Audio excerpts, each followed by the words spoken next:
తాకట్టులో ఉన్న బంగారాన్ని విడిపించి ఆ రోజు ఆన్లైన్ రేటుకే మేము కొంటాం. Sharma gold company.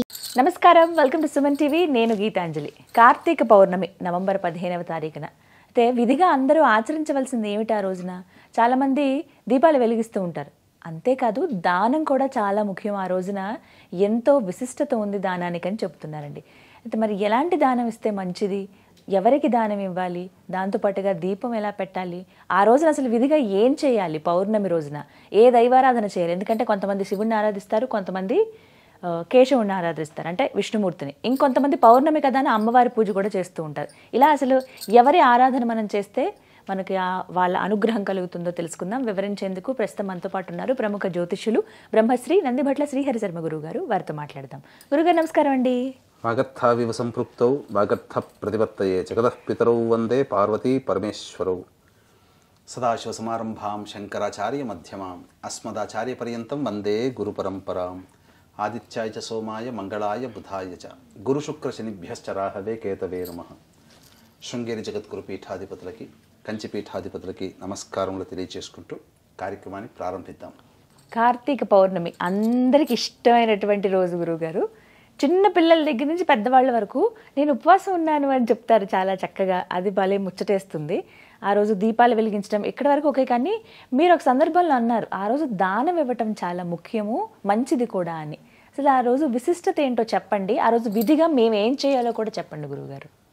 కార్తీక పౌర్ణమి అంటే కృత్తికా నక్షత్రము ఉండేటువంటి రోజున ఇది కౌముది వారము, కౌముది మాసము అని కూడా అంటారు. అంటే సుబ్రహ్మణ్య స్వామిని ఆరాధన చేస్తారు ఎక్కువగా, జ్ఞానప్రదాయని. దీపం అంటేనే జ్ఞానప్రదాయని కదమ్మా. కాబట్టి ఈ కార్తీక మాసంలోనే దీపాలు. దీపం అంటే జ్ఞానాన్ని సూచించేది దీపం. మరి జ్ఞానకారకుడు మనకున్న దేవతలు ఎవరై అంటే సుబ్రహ్మణ్య స్వామి. కాబట్టి ఈ సుబ్రహ్మణ్య మాసం కూడా చెప్పబడి ఉంటుంది. కాబట్టి సుబ్రహ్మణ్య స్వామికి విశేషంగా పూజలు చేస్తారు. అసలు పౌర్ణమి అంటే మీరు అన్నట్టుగా అమ్మవారిని ఆరాధన చేస్తారు. ఎందుకు అనంటే ఈ కార్తీక పౌర్ణమికి ఎందుకు అంతటి విశిష్టత అనంటే, ఈ కార్తీక పౌర్ణమిలో మనము ఈ తెలుగు రాష్ట్రాలు కానీ, కన్నడ కొంత ప్రాంతాలు, మహారాష్ట్ర కొన్ని ప్రాంతాలలో చంద్రుడి యొక్క గమనాన్ని అనుసరించి తిథి ముహూర్తాలు అనేటువంటివి ఉంటాయి. అందుకనే స్వస్తి శ్రీ చాంద్రమాన అని అంటుంటారు. అంటే చంద్రుడు సంపూర్ణంగా మనకు 15 కళలు, అమ్మవారిలో ఒక కళ, మొత్తం కలిసి ఈ అమ్మవారి పూజ చేసేటప్పుడు షోడశ కళలు అనేటువంటివి ఏర్పడతాయి. తద్వారా మన కోరిక, మన మనస్సు బలంగా ఉండే రోజు పౌర్ణమి రోజున. కాబట్టి ఆ పౌర్ణమి రోజున విశేషంగా ఉపవాసాలు కానీ, హోమాది కార్యక్రమాలు కానీ, అమ్మవారి ఆరాధన చేస్తారు. మరీ ముఖ్యంగా ఈ కార్తీక పౌర్ణమి రోజున. కార్తీక పౌర్ణమి రోజున ప్రధానంగా మనకి ఏంటనంటే ఈ ఈశ్వరుడు త్రిపురాసురులని సంహరించినటువంటి సమయం ఈ కార్తీక పౌర్ణమి రోజున. అంటే ఈ త్రిపురాసురుని సంహరించే క్రమంలో భీకరమైన యుద్ధం జరిగి సమస్త సృష్టి కూడా నాశనమైంది. ఈ సమస్త సృష్టిని సంహారకుడు ఈశ్వరుడు కాబట్టి సృష్టి అంతా నాశనమైనటువంటి సందర్భంలో ఆ త్రిపురాసుని సంహరించిన తర్వాత తిరిగి పునఃసృష్టి అనేటువంటిది త్రిపురాంతక క్షేత్రం నుంచే ప్రారంభించాడు. అక్కడి నుంచి అండి. త్రిపురాంతకం అంటే ఎక్కడండి? త్రిపురాంతకం అంటే మనకు మాచర్ల దగ్గర వస్తుంది, ఈ మార్కాపురం దగ్గర వస్తుంది. చాలా రాక్షసులు నిర్మించినటువంటి ఏకైక దేవాలయం ఇది. అందుకనే ప్రతి దేవాలయంకి వెళ్ళిన తర్వాత ప్రతి ఎంట్రన్స్ నైరుతి దిక్కు నుంచే రావాలి. ఈ అలా నైరుతిలోంచి వెళుకుంటూ అనేక ద్వారాలు దాటి గర్భగుడిలోకి ప్రవేశం చేసిన తర్వాత స్వామిని దర్శించుకోగానే మనకు అలౌకికమైనటువంటి ఆనందం కలుగుతుంది. పానపట్టము చాలా సుందరంగా ఉంటుంది. అక్కడ స్వామి వారి దగ్గర మనకు తీర్థము ప్రసాదంగా ఇస్తారు. ఆ తీర్థం ఎలా తీసుకుంటామంటే ఇలా జుర్రుకోవాల్సి వస్తుంది. మీరు ఎక్కడికైనా వెళితే ఇలా జుర్రుకుంటాం, శబ్దం చేస్తూ జుర్రుకుంటాం. ఆ తీర్థములో కొన్ని ప్రత్యేకమైనటువంటి ఆయుర్వేద మూలికలు పెడతారు అందులో. అంటే ఎందుకనంటే నైరుతి దిక్కుగా ప్రవేశం చేస్తాం కాబట్టి ఆ నైరుతి దిక్కుగా ప్రవేశం చేసిన తర్వాత ఆ స్వామిని దర్శించుకునే ప్రతి మానవుడిలో రాక్షస గుణాలు వస్తాయి.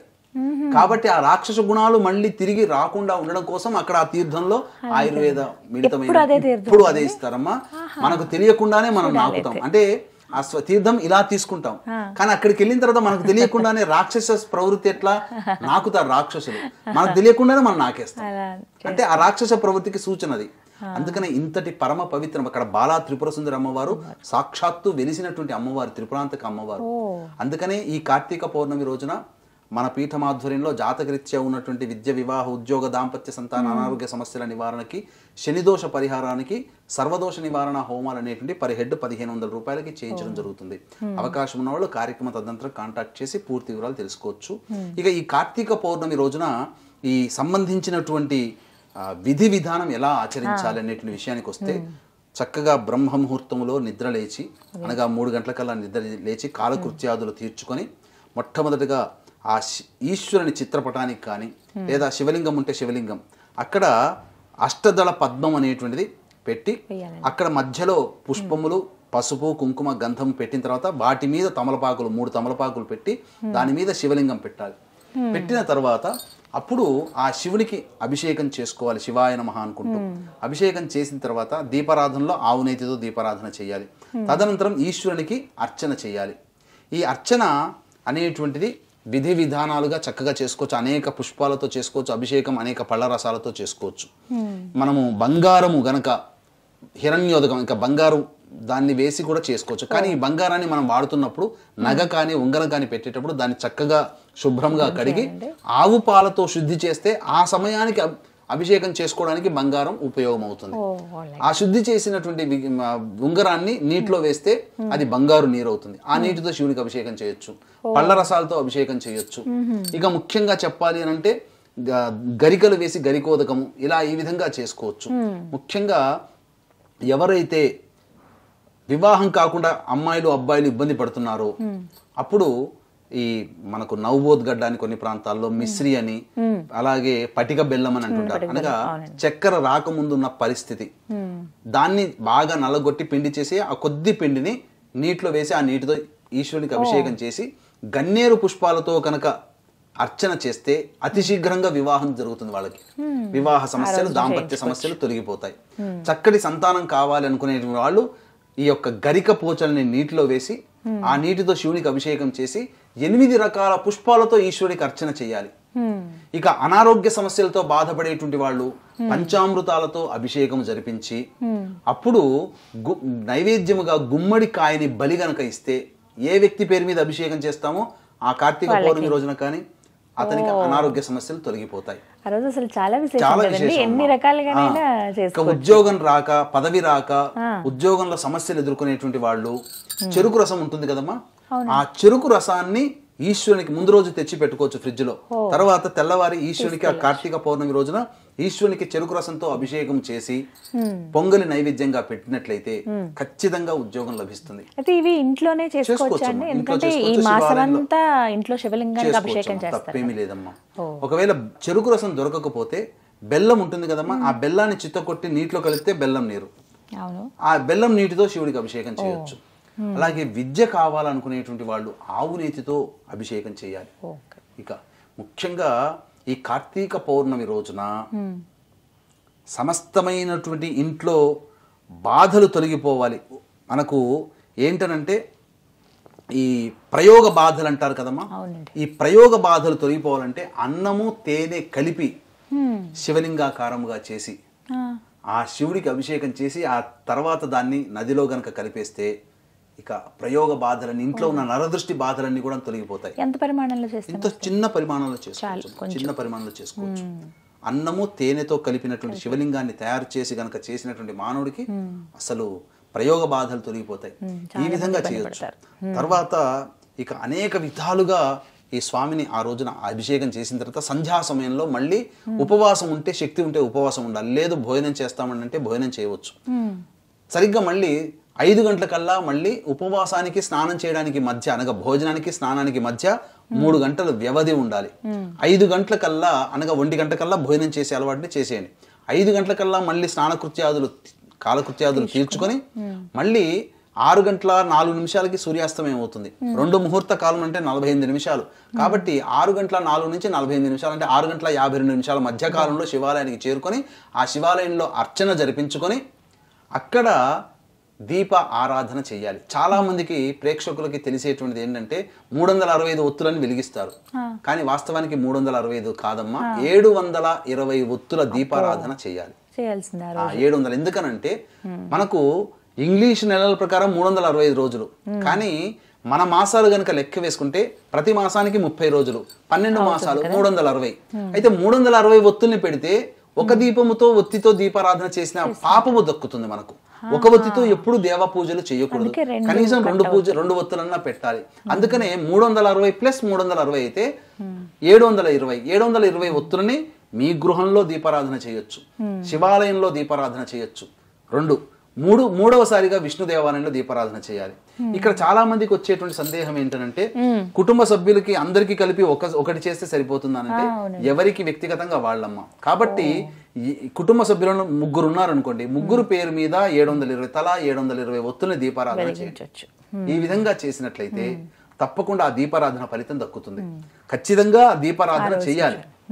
ఇక తరువాత ఈ వీక్షించేటువంటి ప్రేక్షకుల్లో అందరూ కూడా దీపారాధన చేస్తారు కదా దేవాలయంలో. ఆ దీపారాధన చేసేటప్పుడు ఒక శ్లోకం ఉంటుంది. ఆ శ్లోకాన్ని చదువుతూ దీపారాధన చేస్తే అనంతమైనటువంటి పుణ్య ఫలితం. కాబట్టి ఆ శ్లోకం ఏంటంటే కీటాః పతంగాః మశకాశ్చ వృక్షాః జలే స్థలే ఏ విచరంతి జీవాః దృష్ట్వా ప్రదీపన్ నచ జన్మ భాగినః భవంతు నిత్యం స్వపచాహి విప్రాహ. ఈ యొక్క శ్లోకాన్ని మంత్రాన్ని చదువుకోవాలి. దీని అర్థం ఏంటంటే ఈ దీపాన్ని వెలిగించే సందర్భంలో క్రిమికీటకాదులు చూస్తాయి, జలచరంలో ఉన్నటువంటి ప్రాణులు చూస్తారు, జీవించి ఉన్నటువంటి జంతువులు, మానవులు అందరూ, సకల జీవకోటిలో ఉన్నటువంటి ప్రాణం ఉన్న సకల వృక్షములతో సహా, వృక్షములు కూడా ప్రాణమే కదమ్మా, ఇవి కూడా చూస్తాయి.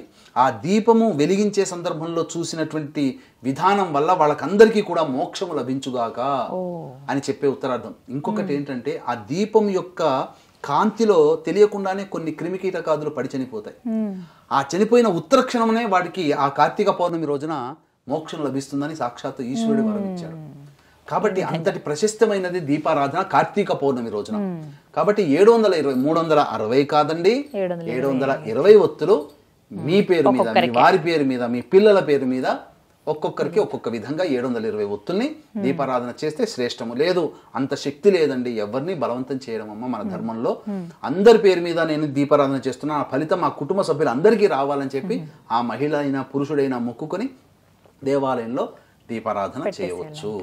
ఈ విధంగా దీపారాధన చేసిన తర్వాత 7 గంటల తర్వాత అక్కడ శివాలయంలో జ్వాలాతోరణం అని ఉంటుంది.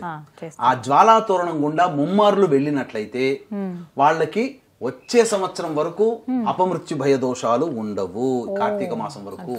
కాబట్టి ముమ్మార్లు సాక్షాత్తు పార్వతీ అమ్మవారే పరమేశ్వరుని యొక్క మృత్యుంజయత్వం కోసం ఆ విధంగా అమ్మవారు చేసింది. మనం ఆ విధంగా అప్పటి నుంచి ఆచారంలోకి వచ్చింది. ఆ విధంగా మనం కూడా చేసి ఆ విధంగా చేయవచ్చు.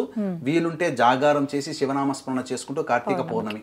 ఇక కార్తీక పౌర్ణమిలో ఒక వెండి పళ్ళెములో కానీ, అంటే రాత్రి 10 గంటల 8 నిమిషాల తర్వాత కృత్తికా నక్షత్రం వచ్చేస్తుంది.